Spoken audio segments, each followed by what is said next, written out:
सुरुवातीला पाहूया आज लक्ष वेधून घेणाऱ्या 3 महत्त्वाच्या बातम्या आणि पहिली लक्ष वेधून घेणारी बातमी आहे अर्थातच राजकीय वर्तुळातून बातमी मविया संदर्भातली।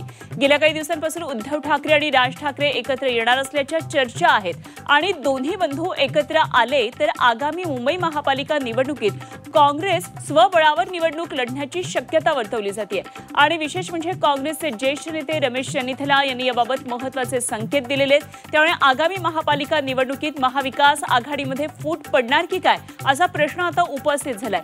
या बातमीचे आणखी तपशील आपण या बुलेटिनमध्ये जाणून घेणार आहोत। दुसरी महत्त्वाची बातमी ती म्हणजे अधिवेशनाच्या दुसऱ्या दिवसासंदर्भातली। विधिमंडळ अधिवेशनाचा आजचा आता दुसरा दिवस आहे। मविया नेत्यांची आज विरोधी पक्षनेते अंबादास दानवेंच्या दालनामध्ये बैठक होणार आहे आणि अधिवेशनात सरकारला घेरण्याची रणनीती या बैठकीत ठरवण्यात येईल।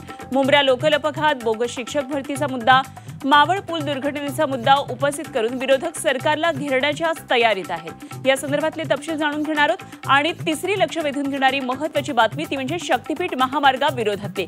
शक्तीपीठ महामार्गाविरोधात राज्यातले शेतकरी एकवटलेत। आज 12 जिल्ह्यांमध्ये रास्ता रोको आंदोलन करण्यात येणार आहे आणि आंदोलन विविध संघटनांसह जनतेला सोबत घेऊन यशस्वी करण्याचा निर्धार इंडिया आघाडीच्या बैठकीत करण्यात आलेला आहे।